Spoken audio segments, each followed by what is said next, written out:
Alors, cette fois-ci, on n'utilise pas les MFD qui sont là. On utilise un programme de l'AGC, donc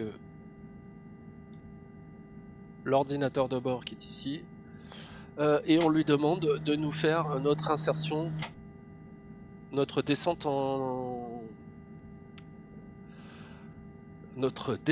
orbite. Notre insertion de descente en orbite. DOI, Descent Orbit Insertion. Donc en orbite basse en fait, et voilà, il faudrait dire descente en orbite basse. Et donc j'engage le processus qui va avoir lieu donc dans 5902 secondes. Donc si on regarde ici, probablement quelque part par là, puisque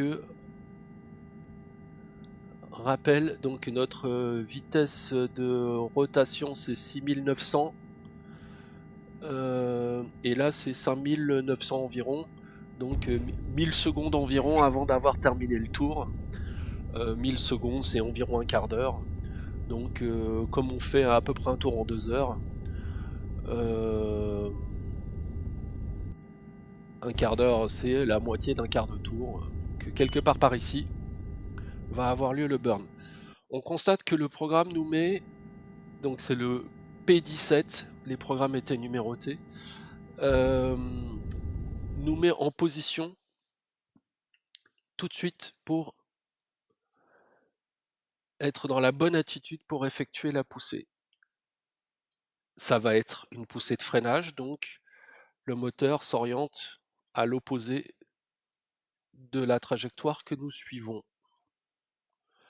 Encore une fois, là, ça paraît très très incliné, mais c'est pas le moment de la poussée, donc peut-être y aura-t-il des corrections d'ici là, parce que là, notre vaisseau va garder cette attitude, donc cette direction-là, par exemple, il vise globalement cette étoile. Si rien ne se passe, si aucune poussée se passe, il va continuer à viser cette étoile tout en tournant autour de la Lune. Or, alors là, j'ai pas changé l'orientation. Voilà. Donc en fait, il regardait par là. Il était orienté, on va dire vers cette étoile. Mais donc, ah oui, non, parallaxe, c'est pas très malin. Mais en gros, il est orienté à 14 heures.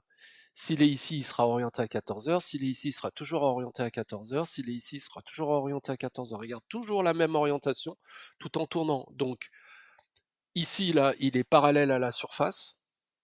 Et quelque part par là, il devient quasi perpendiculaire à la surface. Donc, attention, l'attitude actuelle de notre vaisseau, c'est pas l'attitude qu'il aura au moment de la poussée, puisque il y a quand même encore du chemin. Et comme le prochain burn est dans pas mal de temps, on va accélérer la simulation. Alors malheureusement, là, dans ces modes-là, on ne peut pas augmenter à plus de 10. Donc il va quand même falloir attendre 500 et quelques secondes, c'est-à-dire pas loin de 10 minutes.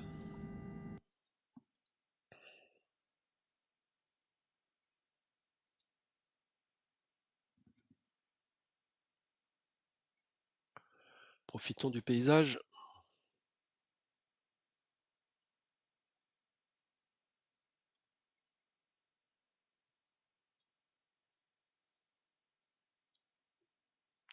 On revient côté face visible. Donc là, cette fois-ci, pas de problème, on est bien en train de tourner dans le bon sens, le sens usuel, c'est-à-dire que souvent on se met dans cette configuration-là pour observer ce qui se passe, pour la simple et bonne raison que par là on a le nord et par là on a le sud.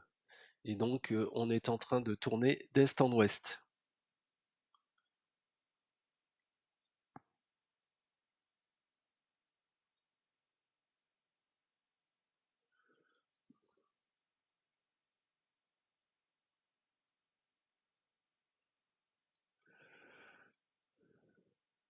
Et donc là, on approche des grandes mers.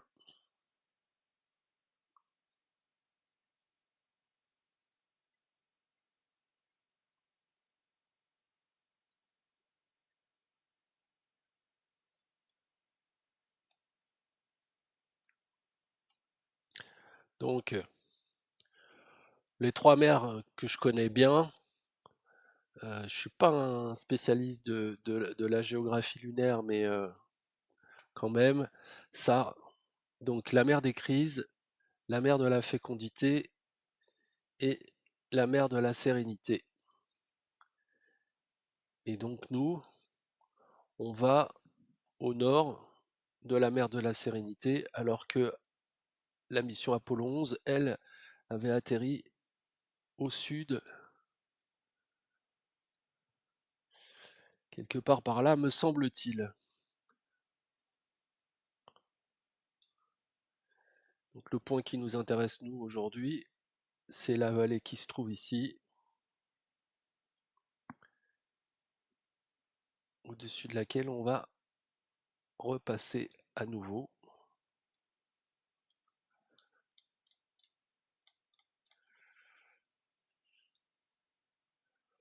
Zoom un peu. Voilà, on peut ralentir. Donc c'est ici qu'on va atterrir. Hein, on reconnaît à nouveau le South Massif, North Massif, Sculpture Hills. Je pense que c'est plutôt ces collines-là, Sculpture Hills. Camelot, la tache blanche du Scarpe.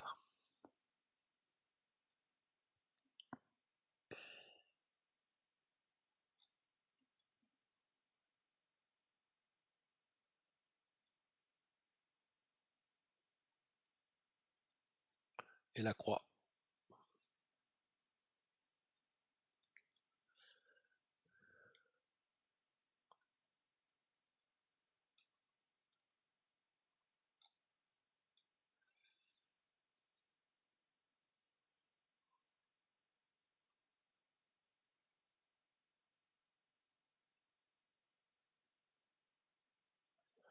Un autre point de vue sur les lieux, un peu plus vertical. C'est vraiment un très bel endroit pour avoir atterri avec du relief, etc. Alors que dans le cas d'Apollo 11, bah, ils avaient atterri dans la plaine. Alors, je veux pas dire de bêtises, mais je crois que oui, c'était quelque part ici. Je dirais là, par là. On va remettre le planétarium. Ça m'évitera de dire des bêtises. Voilà, j'en dis. En fait, c'est de l'autre côté, donc beaucoup plus au sud encore. Mais c'est aussi plat, hein, voilà. Voilà ce qui m'a trompé. Beaucoup plus facile de se repérer dans les. Donc ils ont atterri quelque part par là. Euh, c'est beaucoup plus facile de se repérer évidemment avec du relief. À noter que autour du site d'Apollo 11, il y a 3 cratères qui ont été nommés Aldrin, Collins et Armstrong de leur vivant. Et évidemment, on a choisi des cratères qui étaient tout proches de leur lieu d'atterrissage.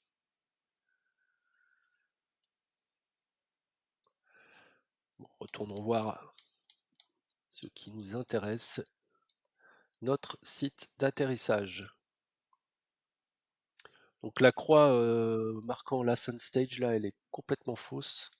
C'est pas là qu'on atterrit, hein. On a atterri, on va atterrir un petit peu plus par là, par ici. Je sais plus si on est de ce point de vue-là au-dessus ou au-dessous du cratère Camelot.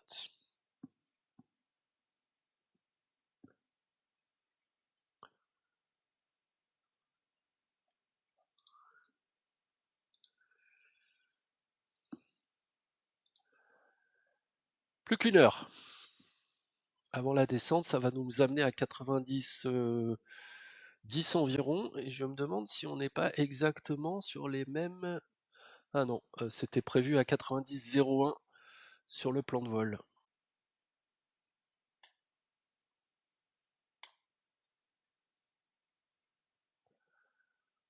On est dans le noir complet, impossible de voir encore le Terminator. Ah, ça y est que la Terre est en train de passer derrière la Lune. Donc on sera bien en train de faire une poussée en LOS, mais ça s'est joué à pas grand chose, à 2 minutes.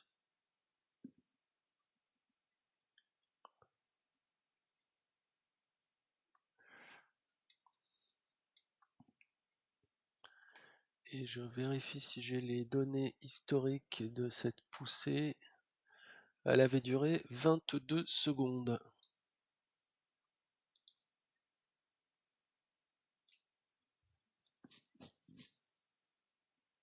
Donc une poussée assez courte.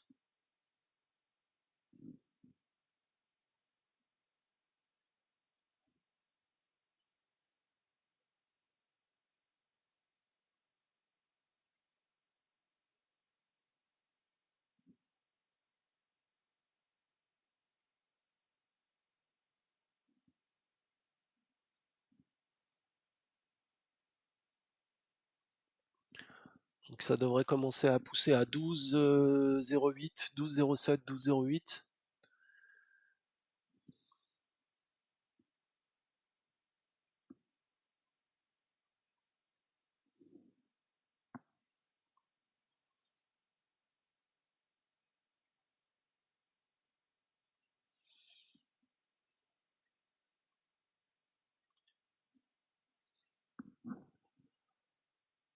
« 12,07 a priori.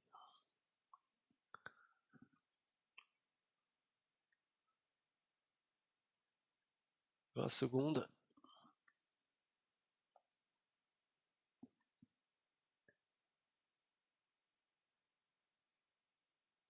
10.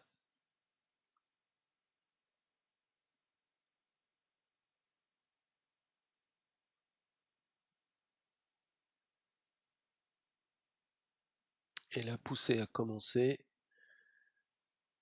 Et donc elle devrait se terminer aux alentours de 30, 90, 12, 30. Si on a la même quantité de poussée que la même durée que la poussée historique. Donc là, on pousse plus longtemps.